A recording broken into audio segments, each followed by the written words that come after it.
Amin. Tepuk tangan buat Tuhan Yesus.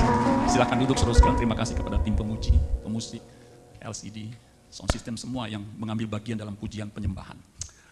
Apa kabar saudara? Luar biasa, puji Tuhan ya kalau kita bisa ada di minggu kedua 2023 ini, ya, itu karena anugerah Tuhan, kebaikan Tuhan. Ya, hari ini begitu cerah saudara sekalian, ya, puji Tuhan. Ya, saya mengucapkan terima kasih kepada Pak Gembala yang mempercayakan saya menyampaikan firman Tuhan. Saudara-saudara sekalian, tahun 2023 ini, ya, ini luar biasa ya, banyak ramalan-ramalan. Ya, karena apa? Berdasarkan tahun 2022 itu kurang menyenangkan ya. Makanya khotbah saya ya sesuai dengan di depan ini, rise up and be healthy. Ya. Saya ambil subnya yaitu the year of church health. Nah ini sebenarnya saudara subtema atau bagian dari tema GBI Filemon. Ya. Bisa diklik saudara. Ya. Tahun 2022 itu para ahli atau orang-orang menyebutnya sebagai the year of prolonged uncertainty. Ya. Tahun di mana ketidakpastian berkepanjangan. Ya. Itu 2022.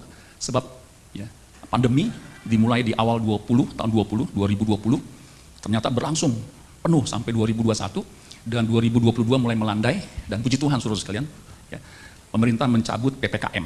Ya. Tapi meskipun PPKM sudah dicabut, tetap prokes kita jalankan. Amin saudara sekalian, sebagian besar hampir semua pakai masker. Saya pun tadi pakai masker. Ya. Cuman khotbah saya copot supaya napas saya lebih lega saudara. Ya. Nah tahun 2023, ya, para ahli atau orang-orang menyebutnya sebagai the year of global recession. Sebagai tahun apa? The year of global recession. Tahun resesi global. Ya, hampir semua menyetujui bahwa ekonomi tahun 2023 itu melemah, melambat. Ya. Tapi puji Tuhan, ya, Indonesia tahun 2022 masih bertumbuh. Ya. Pertumbuhan ekonominya 5,72 itu di kuartal ketiga. Ya, kuartal keempat kemungkinan tidak beda jauh. Dan 2023 diprediksi akan tetap baik saudara sekalian. Ini luar biasa. Tepuk tangan buat Tuhan Yesus saudara sekalian ya. Yang tetap menaungi Indonesia. Memang saudara sekalian krisis global ini tidak bisa dihindari sejak perang Ukraina dan Rusia dari Februari tahun 2022, udah 11 bulan belum usai-usai saudara ya, menyebabkan begitu banyak kesukaran saudara ya. Tapi bersyukur Indonesia bisa tetap survive. Itu karena kebaikan Tuhan melalui pemerintahan yang ada saat ini. Nah saudara sekalian, nah gereja kita, bisa diklik gereja kita saudara sekalian, itu mencanangkan tahun ini sebagai church revival, the year of church revival. Ya. Karena saya punya keyakinan begini, memang 2023 nggak bisa dihindari. Ya, saudara yang bisa memahami situasi kondisi, global recession itu nggak bisa dihindari. Tetapi di dalam Tuhan ada yang namanya rest essence. Ada yang namanya apa? Rest essence. Artinya kelegaan sejati. Ya, bukan satu kebetulan. Di akhir tahun lalu saya khotbah tentang kelegaan yang sejati. Ya, ternyata saudara sekalian, orang-orang yang optimis di dalam Tuhan, sekali lagi optimis di dalam Tuhan, mengatakan tahun ini memang kesulitan tidak bisa dihindari. Tetapi jangan lupa ada yang namanya bountiful blessing, berkat yang berkelimpahan. Karena apa? Ada rest essence, kelegaan sejati. Ya. Jadi itu kontradiksi. Ya. Satu sisi mengatakan bountiful blessing, tapi satu sisi ada turmoil, ada kesulitan. Ya. Tetapi di dalam Tuhan segala perkara kita dapat tanggung di dalam Dia. Amin saudara sekalian. Makanya asal saudara dan saya ada di dalam Tuhan, mau kesulitan apapun, situasi apapun, kita bisa bertahan. Ya. Makanya betul. Ya, Pak Gembala mencanangkan tahun ini the year of church revival. Ya, tahun kebangkitan gereja, saudara sekalian. Ya. Jadi gereja mesti bangkit. Nah, saya ambil subtemanya itu the year of church health. Ya. Jadi kalau gereja itu sehat, dia akan bangkit, dia akan bertumbuh, saudara. Ya. Kalau anggotanya sehat, ya, rohaninya sehat, secara komunal gereja juga akan sehat. Nah, untuk itu saya akan bahas tentang kesehatan gereja. Ya. Diambil dari 1 Timotius 4 ayat 6 sampai 11. 1 Timotius 4 ayat 6 sampai 11. Ini surat pastoral Rasul Paulus kepada anak didiknya, anak rohaninya yang bernama Timotius. Paulus punya dua anak didik, Timotius dan Titus. Nah ini kepada Timotius. 1 Timotius 4 ayat 6 sampai 11 bisa dibantu di Alkitab elektronik. Dikatakan begini, saya akan bacakan buat kita semua. Yang mudah-mudahan dalam waktu 30 sampai 40 menit ini saya bisa menyampaikan kebenaran firman Tuhan yang memang kita butuhkan. Ya. Dengan selalu mengingat hal-hal itu kepada saudara-saudara kita, engkau akan menjadi seorang pelayan Kristus Yesus yang apa? Yang baik. Nah, saya berharap saudara menjadi pelayan Kristus yang baik. Ya. Yang amin sedikit saudara. Ini kita harus canangkan. Ya. Tuhan ingin kita menjadi pelayan. Semua manusia itu sebenarnya adalah pelayan. Melayani raja di atas segala raja. Ya, makanya belajar menjadi pelayan Kristus Yesus yang baik. Sejak hidup di bumi ini. Terdidik Jadi pelayan Tuhan yang baik itu terdidik dalam soal pokok iman kita. Jadi mesti terdidik. Makanya orang Kristen itu disebut murid. Murid itu dididik, ditingkatkan kualitasnya, terutama kualitas rohaninya, kualitas karakternya. Ya. Kalau karakternya buruk, nggak bisa connect dengan Tuhan. Ya. Nggak bisa. Ya. Makanya mesti di-educate, mesti dididik. Ya. Nah, pelayan Tuhan yang males, nggak mau beribadah, nggak mau dididik, saudara nggak akan bisa lebih baik. Ya. Saya sampai sekarang pun belajar terus kalian, nggak pernah berhenti. Ya. Terdidik dalam soal pokok iman kita dan dalam ajaran sehat, good doctrine. Ya. Kalau kita mau rohani sehat, baik, ajaran juga mesti sehat. Amin, saudara sekalian. Doktrinnya mesti benar. Ya. Good doctrine atau good teaching. Coba katakan good teaching. Good teaching. Nah, untuk mendapatkan good teaching, ajaran yang baik, mesti punya good teacher, ya, guru yang baik. Nah, kita punya guru di atas segala guru yang disebut master, rabi, yaitu Yesus. Ajarannya luar biasa karena dia sang kebenaran. Makanya kita mesti belajar di bawah kakinya itu untuk minta pimpinan Tuhan sehingga ajarannya sehat. Ajaran yang berbahaya yang sangat disukai orang Kristen adalah prosperity gospel, ajaran Injil kemakmuran. Wah, saya teliti saudara sekalian. Itu betul-betul satu pendeta mengatakan itu ajaran yang paling jahat, keluar dari api neraka. Itu Injil kemakmuran. Saya waktu dengar itu saya kaget, saya bilang, selama ini saya dengar juga begitu ya. Apa yang salah? Ternyata iblis itu begitu. Ya. Yesus ketika dicobai, dia mengatakan di seluruh dunia ini akan aku berikan kepadamu asal kamu menyembah aku. Itu kan kemegahan dunia kalau kita miliki, kita punya uang banyak. Wih, sayap kita itu bisa melebar, bisa kita terbang kemana aja. Coba aja kalau saudara kaya penghasilan sebulan 500 juta, udah langsung mikir, 500 juta, kawin lagi saudara. Kan makin buruk ya, kalau nggak diimbangi dengan rohani. Ya. Jadi sangat berbahaya. Ya. Kalau mengajarkan terus-menerus, ya, bukan berarti kita nggak mau diberkati. Tadi kan saya katakan bountiful blessing, itu Tuhan sediakan buat kita, supaya kita bisa lebih efektif lagi mengabdi kepada Tuhan. Tidak bisa dihindari, kita itu butuh uang. Amin, cuma satu nih yang butuh duit saudara. Pendeta butuh duit nggak saudara? Butuh. Tadi beli isi bensin, nggak mungkin pakai daun. Ya, di pohon cabut bayar 300.000, nggak bisa, mesti pakai uang. Ya, tetapi uang bukan segala-galanya.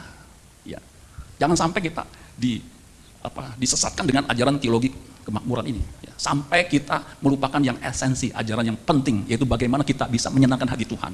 Ya, jadi dalam ajaran sehat yang kau ikuti selama ini. Ya, makanya saudara sekalian berdoa buat hamba-hamba Tuhan, pendeta yang khotbah di mimbar ini, supaya diberikan hikmat dan mengajarkan ajaran Kristus.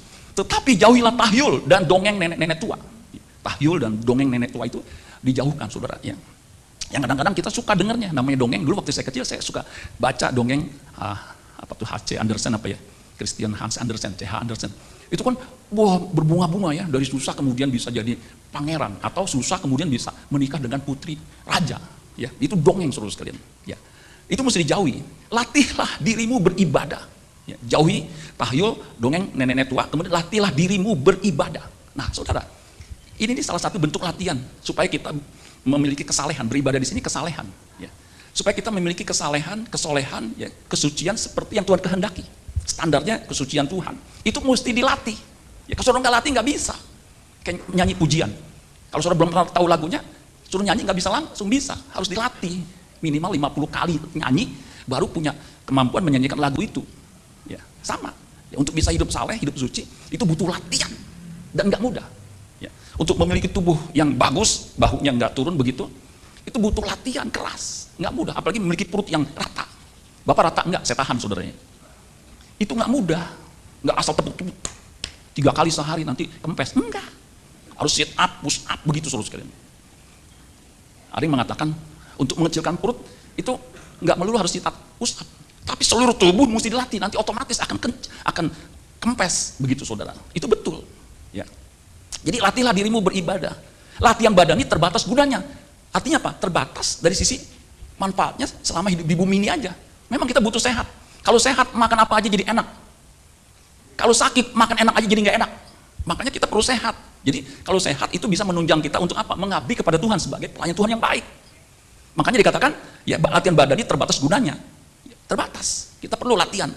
Tapi ingat, dia terbatas. Ada yang lebih bermanfaat. Tetapi ibadah itu, yang tadi itu yang kita sudah latih, yang kita harus latih. Ibadah itu tuh, yang kita harus latih, berguna dalam segala hal. Karena mengandung janji. Mengandung apa? Janji.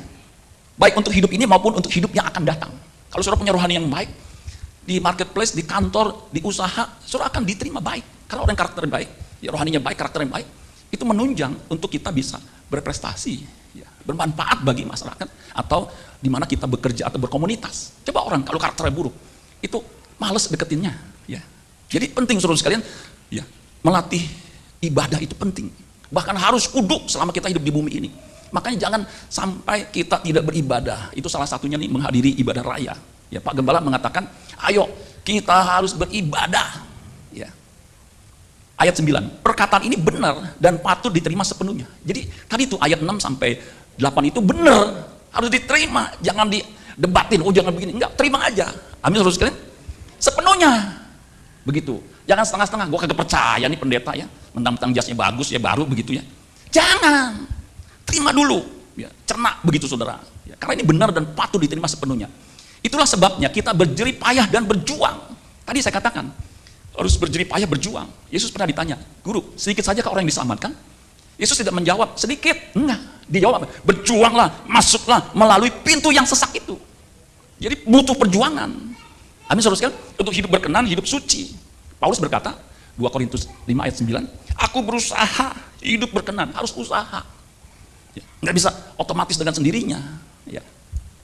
Itulah sebabnya kita berjerih payah dan berjuang, karena kita menaruh pengharapan kita kepada Allah yang hidup, juru selamat semua manusia, terutama mereka yang percaya. Beritakanlah dan ajarkanlah semuanya itu. Jadi saudara sekalian, kita harus berjuang, karena kita menaruh pengharapan kita sepenuhnya di hidup yang akan datang. Maka ciri orang yang ke jalan masuk surga, itu dia berjuang bagaimana hidupnya berkenan, karena dia menaruh pengharapan. Setelah hidup di bumi ini, ada kehidupan yang akan datang. Jangan sampai kita masuk di sebut kematian kedua, neraka jahanam. Kalau udah masuk neraka, saudara sekalian, udah nggak bisa keluar lagi, nggak bisa. Kalau masuk pekerjaan ya lingkungannya toksik, kita bisa keluar, cari pekerjaan yang lingkungannya kondusif. Kalau toksik membuat kita jadi rusak, rajin nggak rajin sama aja, ya rusak itu saudara.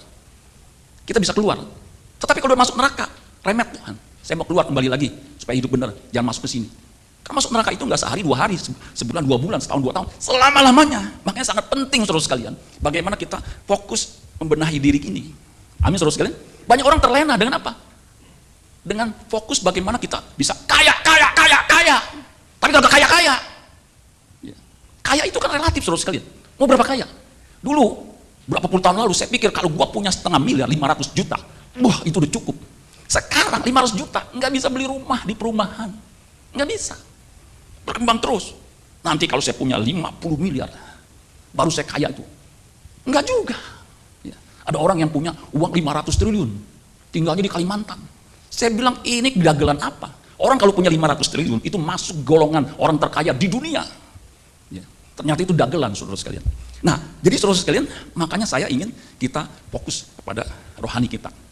Nah, untuk itu saudara sekalian, bicara soal kesehatan, itu bicara soal metabolisme. Coba diklik ya. Nah, metabolisme. Ini penting saudara sekalian. Kita kan gereja itu ada 2 sisi, yaitu secara individu, organisme. Organisme itu makhluk hidup. Makhluk hidup pasti berhubungan dengan metabolisme. Baik makhluk hidup sebagai manusia, binatang, itu ada metabolismenya. Ya saudara ya. Secara organisasi gereja itu kan terdiri dari individu-individu yang di dalam suatu wadah. Makanya gereja disebut persekutuan orang percaya. Yang dipanggil keluar untuk memberitakan perbuatan-perbuatan yang besar. Itu gereja. Ya saudara ya. Makanya saudara sekalian, metabolisme ini penting. Ya, makanan yang kita asup, yang kita cerna, ya, kita kunyah, makanya kita butuh gigi. Ya. Gigi ini mesti dirawat, disikat. Ya. Kalau udah tua, giginya sikatnya harus 0,01. Saya pernah ganti 0, sekian begitu. Saya bilang kok gusi saya nggak nyaman ya. Ternyata dokter bilang bapak gusinya sensitif, jadi mesti diganti 0,01. Ultra thin. Saya pikir udah super tipis, itu udah cukup. Enggak pak. Nah itu dari kita mengunyah sampai dicerna, di pencernaan kemudian jadi energi, itu singkatnya begitu, itu metabolisme. Ya. Nah lebih kompleks lagi tuh yang di sebelahnya, masuk makanan kemudian di digest, dicerna, kemudian ada yang jadi energi, ada yang dibuang. Jadi pembuangan juga itu termasuk metabolisme. Kalau selalu makan enggak, buang-buang, apa yang terjadi? Nggak bisa bergerak, mau buang air besar nggak bisa. Saya pernah menghadapi orang yang nggak bisa buang air besar, itu matanya mendelik begini, bawahnya emosi, nggak bisa buang. Ya, makanya puji Tuhan kalau saudara pagi-pagi minum air putih kemudian merasa aduh mesti ke belakang kemudian pss, itu metabolismenya sehat, amin. Makanya kalau datang ke dokter, bagaimana tidurnya? Nyenyak, makan, kemudian buang air, itu metabolisme. Ya, Singkatnya metabolisme itu dari bahasa Yunani, metabol artinya change. Change. Coba katakan change. Nah kata change ini penting. Alkitab tuh mengungkapkan esensinya change, metamorfose. Saya pernah khotbahin, kalau manusia tidak mengalami perubahan, dia akan punah. Itu betul. Ya. Jadi metabolisme ini penting. Metabolisme itu mengacu kepada proses biokimia. Dalam tubuh kita tuh ada hormon, ada enzim segala macam. Proses biokimia yang terjadi dalam tubuh semua makhluk hidup, organisme, makhluk hidup, termasuk manusia, supaya bisa bertahan hidup. Kalau metabolismenya rusak, itu nggak bisa bertahan. Metabolisme itu dipengaruhi oleh lingkungan, sehingga suhu tubuh juga mempengaruhi metabolisme oleh hormon. Ya makanya kalau stres itu metabolismenya keganggu. Oleh apa? Oleh keadaan-keadaan lingkungan, apa yang kita makan itu mempengaruhi metabolisme tubuh kita. Dan kalau metabolisme kita keganggu, nanti sakit. Ya. Orang yang sudah bisa diperbaiki lagi karena usia juga mempengaruhi metabolisme. Dulu kita bangun pagi itu bisa langsung on gitu. Kalau sekarang mesti diam dulu, langsung bangun jatuh dia. Begitu terus sekalian. Ya. Proses biokimia ini, metabolisme, memungkinkan manusia untuk tumbuh, berkembang, memperbaiki kerusakan dan merespon lingkungan mereka. Itu kalau sehat metabolismenya. Jadi metabolisme itu adalah satu set, satu perangkat yang ada dalam organisme, dalam diri saudara manusia hidup, untuk apa? Mempertahankan hidup.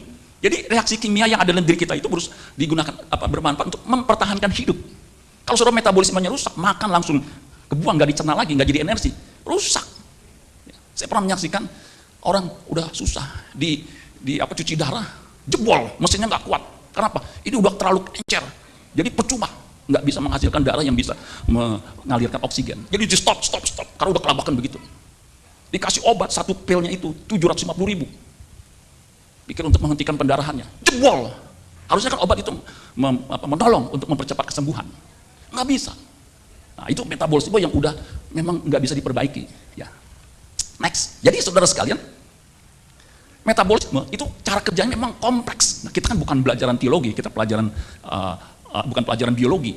Ya. Jadi nggak harus sampai detail begitu, tapi memang kompleks. Jadi metabolisme bicara ada dua kegiatan yang seimbang, ya, yaitu aktivitas anabolisme dan katabolisme. Jadi saudara nggak usah, ini nanti ada tes ujiannya, nggak ada. Yang penting saudara tahulah, metabolisme kita ada anabolisme itu yang konsumtif. Jadi kita makan untuk membangun jaringan-jaringan rusak dan juga untuk energi. Kemudian yang destruktif, katabolisme.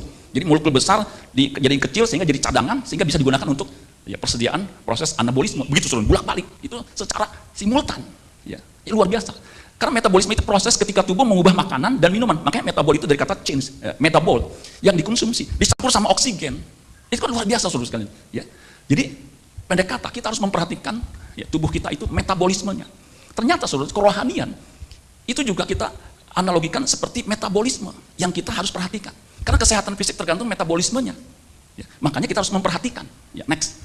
Nah ini slide yang terakhir. Jadi metabolisme rohani itu kita perlu perhatikan. Kalau kita mau sehat, kita mau latihan setiap kali, tapi kalau kita nggak bagus metabolismenya, ada orang ke gereja jahat tetap jalan terus. Sebab apa? Metabolismenya rusak. Dulu saya pernah renungkan, kenapa ya orang ke gereja sih ke gereja, pelayanan sih pelayanan, jahat mah jalan terus. Itu kan rusak tuh. Sampai saya bingung, ini gimana bisa begitu? Jangan-jangan saya juga bisa begitu, khotbah sih khotbah, pakai bahasa Inggris, bahasa asing. Tapi pikiran jahat, itu bahaya saudara sekalian. Jangan sampai. Makanya Yesus berkata, bukan orang yang berseru Tuhan, Tuhan yang masuk dalam kerajaan surga. Bukan. Yang melakukan kehendak Bapakku yang di surga. Pada hari terakhir, ya, aku akan berkata, nyah kamu pembuat kejahatan. Karena nggak melakukan kehendak Bapa. Itu kan celaka saudara sekalian. Hari terakhir, di ujung, kita pikir pede aja begitu ya. Saya udah melayani. Bahkan orang sakit, saya doain sembuh. Kalau saya dikenal di antara pendeta itu, doain orang bukannya sembuh, mati. Makanya saya kadang-kadang ngeri. Kalau doain, aduh. Pernah saya diundang, Pak tolong doain nih, papa saya. Kenapa? Dokter udah bilang jangan di ICU, biayanya mahal, nggak bisa disembuhkan lagi. Udah bawa ke rumah sakit biasa, itu 3 hari dari ICU nggak bisa, belum sembuh. Dokter bilang bawa pulang, tapi gimana? Maksudnya, ya tolong doain deh Pak, sambil begitu. Maksudnya apa? Ya biar cepet Pak. Ini makanan gua nih. Padahal saya pelayanan tuh, hari apa sih, Jumat kalau nggak salah. Tapi saya bisa jam 2, karena saya pelayanan di kantor. Kebetulan Sudirman, itu Cikini, deket. Ya saya tunggu Pak. Saya datang saudara sekalian. Langsung datang nih Pak jimatnya, kata pendoa syafaat, diserahin sama pendeta yang doain. Saya bilang, buset, tolong adik tisu dong, gue geli nih Pak, dalam hati saya. Pakai tisu. Suruh disimpan Pak, doain, dihancurin. Ya udah saya kantongin ya. Mana? Ya udah begini. Ini udah bisa responin. Oh kagak bisa. Tapi begini terus. Pendoa syafaat bilang, ini mah mesti pendeta nih. Ya, coba cari pendeta dah. Saya mah pendoa syafaat. Ini ada saksi, so nanti bisa cek orang itu. Saya doain, singkat cerita saya doain ya. Mau sembuh. Kalau Tuhan sembuhkan bisa sembuhkan, kan tetap optimis bukan? Dalam nama Yesus, kalau Tuhan kehendaki lain, terjadilah. Saya pulang cepet-cepet, saya belum makan, saya lapar kan. Baru sampai di pintu gerbang, masuk tuh WA, Pak terima kasih, papa saya sudah meninggal. Tuh saudara, ini bukan cerita rekayasa, memang kenyataannya begitu. Tapi jangan sampai doain orang minta mati langsung mati, kemudian nanti di surga langsung disambut. Jangan-jangan gak berkenan nih. Kenapa? Ada kagak beres dalam hidupnya. Wah, itu mengerikan saudara sekalian. Makanya kita belajar yang paling esensi.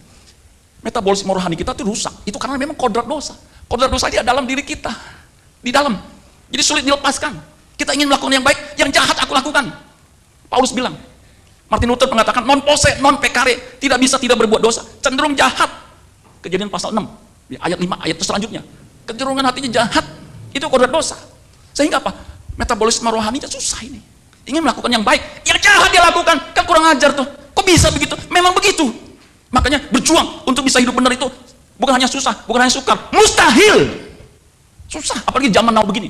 Waktu saya baca, ternyata transaksi pornografi melalui OVO, melalui Gojek, melalui GoPay segala macam, itu 114 miliar transaksi OVO untuk pornografi untuk anak-anak. 114 miliar. Itu kan besar sekali. Sampai saya bilang, wow, anak-anak udah dirusak otaknya suruh sekalian. Luar biasa. Ya. Saya ikut seminar kemarin hari Sabtu. Jadi Inggris ada sensus. Ini udah dipublikasikan baru berapa hari lalu. Tanggal 21 apa begitu ya. Itu sensus mengatakan di Inggris. Sensusnya ini melibatkan namanya sensus kan seluruh negeri. 3,3% LGBT. Waduh, sampai saya kaget. Memang kecil persentasenya, tetapi pengaruhnya luar biasa. Bahkan ada pendeta yang jadi LGBT. Saya bilang luar biasa. Aduh, susah untuk hidup suci. Masih bisa mengembalakan, masih bisa khotbah. Khotbahnya ya pasti tentang ya bagaimana memotivasi, bagaimana bisa punya moral standar yang baik. Itu bagus sih. Ya, kita kalau orang Kristen, kalau standar moralnya aja kita nggak beres, ya, udah punya istri, dia selingkuhan. Dia simpen tuh di desa. Namanya simpedes, simpenan perempuan desa. Tapi masih melayani. Kalau dia di kota, dia simpen di kota. Si maskot, simpenan amoy satu kota. Tapi masih pede. Nyah kamu pembuat kejahatan. Tuh saudara, susah. Hamba Tuhan aja bisa begitu. Itu membuat kita frustasi. Ya. Makanya saudara hati-hati nih dengan kodrat dosa ini. Yang masih ada ketika kita percaya Yesus. Makanya Paulus sampai frustasi. Di Roma pasal 7, itu kefrustasiannya dia bilang, aku ingin melakukan yang baik, yang jahat kenapa aku lakukan? Itu rasul loh. Ya. Yang karunianya 9. Hikmat, pengetahuan, iman, kesembuhan, mujizat, nubuat, memberikan roh, bahasa roh. Itu kan karunia yang luar biasa. Tetapi dia berkata, ada dalam diriku ini kodrat dosa yang belum mati. Makanya dia mesti berjuang, berusaha. Kemudian ada iblis lagi. Tadi saya bilang pengaruh-pengaruhnya yang luar biasa, yang menawarkan keindahan dunia, yang membuat kita terlena. Padahal Yesus mengajarkan, Alkitab mengajarkan, asal ada makanan, pakaian, cukup. Serigala punya liang, burung punya sarang, tetapi anak manusia tidak punya tempat untuk meletakkan kepalanya. Makanya kalau suruh yang ngerti firman Tuhan, rumah ngontrak nggak masalah. Tapi kan Pak jadi kontraktor, kontrak sana, kontrak sini. Pakainya motor, kontraktor. Kan kalau pakai mobil enak Pak, hujan gak kehujanan, panas gak kepanasan. Naik motor juga hujan gak kepanasan, panas gak kehujanan. Sama aja dong Pak, ya sama. Kita fokus begitu, pendidikan rendah tapi pengen punya jabatan tinggi. Akhirnya jongkok sana, jongkok sini. Ya kagak beres suruh sekalian. Tapi kalau kita asal ada makanan, pakaian, cukup. Ya Bapak mah enak, masih bisa makan, masih bisa minum. Saya makan seadanya. Ini tanya istri saya. Kalau dia udah masak, saya kadang-kadang stres. Sebab apa? Dia masak, dapur udah kayak kapal pecah. Kemudian dia masak, saya kesian. Begitu, masak satu menu aja, itu bisa 2 jam. Saya kan gak ada pembantu, jadi saya ngerjain sendiri tuh. Yang masak, nyuci segala macam. Nyuci mobil lagi. Waduh, saya udah jam 2, udah capek ya. Dia tanya, mau makan gak Cep? Enggak, gue mau pingsan, udah capek nungguin. Asal udah makan pakaian cukup udah. Dia tanya, enak gak Pak? Enak gak Cep masakan saya? Belum gue cicipin. Kemudian saya makan, udah ini. Enak gak? Kagak tahu rasanya apa ya, pokoknya saya makan. Cukup udah. Makanya apapun yang dia sediakan di meja yang saya mesti makan, saya makan, gak usah nanya lagi. Ini masakan dari mana? Enggak. Dia pernah nanya, ini ada di WA group, makanan babi, bakso. Mau gak Cep? Apa aja, mau babi, B1, B2, B3, siapin aja. Kemudian dia beli selalu sekali murah. Saya makan, saya bilang ini makanan dari surga ya, yaitu babi. Jadi waktu saya makan hauce sen cimping. Jadi babi bakso sama kuahnya sama nasi putih, udah cukup. 2 menu. Jadi fokus kita bukan soal makan minum, karena memang kerajaan Allah bukan soal makan, soal minum. Tetapi soal kebenaran, damai sejahtera, dan sukacita oleh Roh Kudus. Itu yang kita harus persoalkan. Metabolisme yang sehat itu yang lapar dan haus akan kebenaran, amin. Bukan yang lain. Makanya ciri orang yang rohani, dia lapar dan haus akan kebenaran. Matius 5 ayat 6. Kalau dia nggak lapar haus akan kebenaran, lapar hausnya akan yang lain, itu nggak sehat rohaninya. Kalau metabolisme sehat, fisik ini, itu dokter bilang dia ada rasa haus. Kayak tadi saya udah setengah jam nih, pasti haus, betul nggak? Makanya saya bawa minuman di sini. Nih, karena haus saya minum. Seger. Itu metabolisme yang sehat. Ada orang yang metabolisme sakit, mau haus, mau lapar, namanya sakit, nggak enak makan. Karena memang di dalam otak kita ada bagian yang namanya parasubthalamic nucleus, PSTN. Itu yang memberikan sinyal, ya. Kalau lapar ada tuh sinyal, kalau haus ada tuh, begitu. Itu begitu tuh. Jadi tubuh nggak sampai dehidrasi, nggak sampai kelaparan. Makan juga pas kenyang itu dikasih tahu, begitu. Ada orang karena saking makanannya enak, babi baso ditambah babi hong, babi merah, babi kecap, sama babi ngepet, kumpul semua. Ketika makan nggak berasa, udah stop. Akibatnya lemak sudah. Yang luar biasa metabolisme tubuh kita ini menyimpan lemak, kita nggak bisa atur. Jadi ada orang yang menyimpan lemak pada umumnya di perut, betul nggak? Kalau makan terlalu banyak lemak atau berlebihan, nanti perutnya buncit. Ada orang yang makannya banyak, tetapi nggak di perut, di pipi, tembem kayak beboho. Ada yang lemaknya di mana? Di paha. Jadi kalau makan banyak, pahanya mengembung, kayak penguin begitu gede ya. Jadi kita nggak bisa ngatur. Kalau kita bisa ngatur, kalau lemak tolong taruh di punggung kayak onta. Jadi waktu dipoto kita nggak usah kecil-kecilin perut, tahan begitu ya. Udah gue tahan nih, ayo cepat, ya, 1, 2, ayo nih udah nggak tahan nih. Taruh di punuk kan enak ya begini ya, perutnya ini ya. Punuk kan nggak kelihatan. Nggak bisa. Karena dia automatically begitu. Makanya tubuh rohani ini juga kompleks. Tetapi Tuhan kasih rasa haus itu sebagai indikasi rasa haus akan Tuhan, rasa haus akan kebenaran. Indikasi metabolismenya sehat. Saya ulangi lagi ya, karena nggak ada yang amin nih. Indikasi seorang yang metabolisme rohaninya sehat, dia rindu dan haus akan Tuhan. Nah, ini baru seluruh sekalian. Ya. Karena khotbah masih pandemi begini ya, walaupun udah PPKM, itu 40 menit paling panjang. Masih ada 10 menit ya sampai selesai. Jadi seluruh sekalian, metabolisme rohani ini kita harus perhatikan. Sebenarnya Tuhan udah kasih sarana untuk kita bisa memiliki kesehatan rohani. Penembusan dalam Kristus itu anugerah. Amin seluruh sekalian. Kita harus terima dengan iman. Karena keselamatan hanya ada dalam Yesus Kristus. Kita mengatakan ketika Petrus khotbah, murid-murid khotbah, itu mencanangkan gitu. Dan keselamatan tidak ada di dalam siapapun juga selain di dalam Dia. Sebab di bawah kolong langit tidak ada nama lain yang diberikan kepada manusia yang olehnya kita dapat diselamatkan. Nggak ada. Makanya itu anugerah yang membuat kita rohani kita sehat. Kemudian Injil kekuatan Allah yang menyelamatkan atau menyembuhkan. Heal itu bisa menyelamatkan, bisa menyembuhkan. Makanya perlu Injil, ajaran yang sehat. Roh Kudus, waktu kita percaya Yesus, Efesus 1 ayat 13, dimeteraikan, dia tinggal. Hanya orang yang terima Yesus, yang percaya Yesus, ada Roh Kudus yang mengajarkan segala sesuatu, yang memimpin kita kepada seluruh kebenaran. Kebenaran itu menguruskan kita dengan kekudusan standar Allah. Efesus 4 ayat 24. Jadi ini kan luar biasa sarana-sarana ini. Dan ada yang namanya sarana penggarapan Allah. Jadi Tuhan turut bekerja dalam segala sesuatu untuk mendatangkan kebaikan. Ini exercise. Ya. Kalau saudara mau punya otot yang bagus, kan ototnya itu mesti pecah dulu. Pusat nggak bisa sekali, langsung ototnya berkembang. Enggak. Mesti 10 kali sampai aduh begitu. Nah, otot pecah itu nanti dia mengembang karena ada metabolisme sehingga makin besar. Apalagi dimasukin suplemen yang cukup mahal supaya proteinnya cukup, baru bisa bagus. Nah itu sarana. Tetapi kita mesti kooperatif. Habis saudara sekalian, kalau saudara sakit, dokter bilang minum obatnya ini ya. Kemudian ini yang mesti dilakukan ya, makanannya ini. Saudara langgar, obat nggak diminum, dibuang ke WC atau diumpetin atau dibuang ke sampah. Bisa sembuh nggak? Nggak bisa. Tuhan itu dokter, dia segala dokter. Dia datang untuk orang berdosa. Kita ini orang berdosa. Kita butuh Tuhan untuk menyembuhkan rohani kita. Habis terus kan, saya waktu dengar khotbah, saya agak mau nangis juga ya. Ada seorang nih saudara ini cerita betul-betul luar biasa. Ayahnya autis, lagi proses penyembuhan. Ibunya itu pernah luka batin yang luar biasa.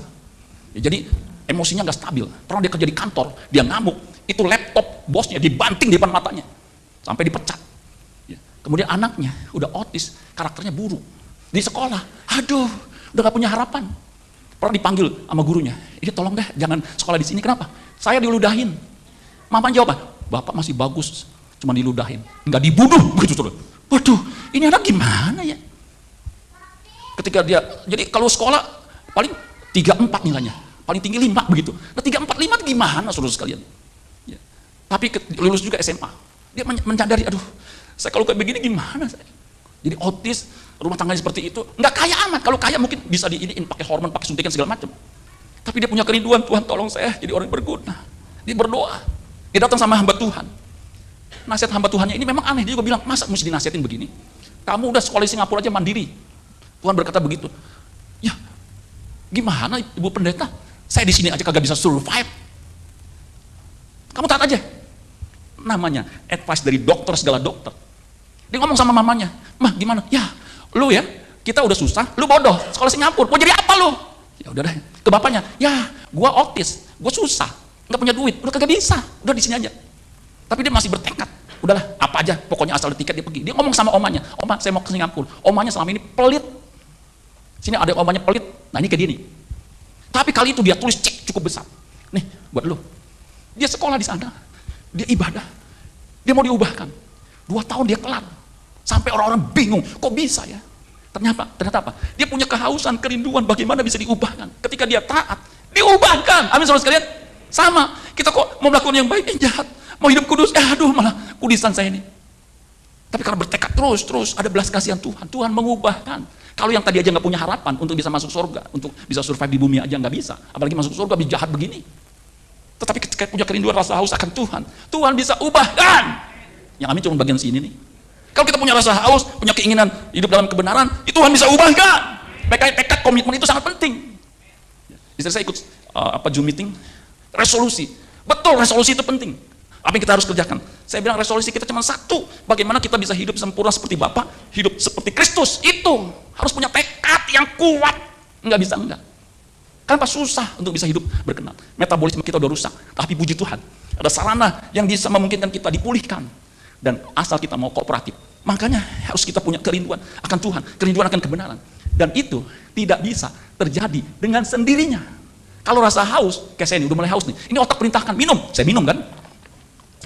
Tapi rasa haus akan Tuhan nggak bisa terjadi dengan sendirinya. Harus diusahakan.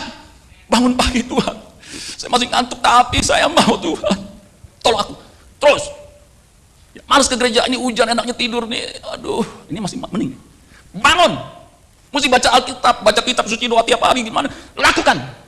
Terus. Nanti dipulihkan. Metabolisme tubuh rohani kita pulih. Otomatis. Day to day, detik ke detik kita bisa menyenangkan Tuhan. Amin, saudara sekalian. Sama pendeta juga kalau khotbah. Jangan mau khotbah aja, kemudian minta Tuhan urapi saya Tuhan, tolong. Enggak. Day to day-nya harus apa? Hidupnya mesti benar. Harus berusaha. Dan itu butuh tekad, komitmen yang kuat. Kalau enggak, nehisi malaikat itu berjahit. Enggak mungkin. Makanya Yesus ajaran benar. Harus berjuang, apalagi di global recession nanti, saudara sekalian. Makin sulit. Tapi saya ngalamin, saudara. Resesi 2008, 2009, kemudian sebelumnya 96, 97, kemudian nanti tahun depan ini. Berarti udah 3 kali saya ngalamin. Tahun depan itu seharusnya bukan hanya ekonomi, tapi bisa disebut dengan World War III, Perang Dunia Ketiga. Karena biasanya itu begitu, dimulai dari ekonomi yang kacau balau, kemudian ada pro yang ini, kontra yang ini, pro yang ini begini, Cina, Rusia, gabung, kemudian Eropa, Amerika, gabung, perang. Pak, kan perangnya di Eropa, betul, perangnya di Eropa, tapi ketika nuklir itu salah sasaran, masuk juga ke kebun pala. Karena perang nuklir. Jadi sangat mengerikan, saudara sekalian. Ya, buktinya, ada yang mengatakan nanti itu banyak gempa, begitu. Aduh, sampai kalau kita dengerin, gua takut nih begini tinggal di Jakarta nanti ada gempa besar tanggal sekian. Jadi kita takut, saudara sekalian. Gempa itu cuma 5 detik, tetapi kerusakannya puluhan rumah hancur. 5 detik tuh warga apartemen belah semua, saudara sekalian. Lah, di mana rumah kita? Ambles. Itu kan makin mengerikan. Tetapi kalau di dalam Tuhan kita punya kekuatan untuk menanggung segala perkara. Amin.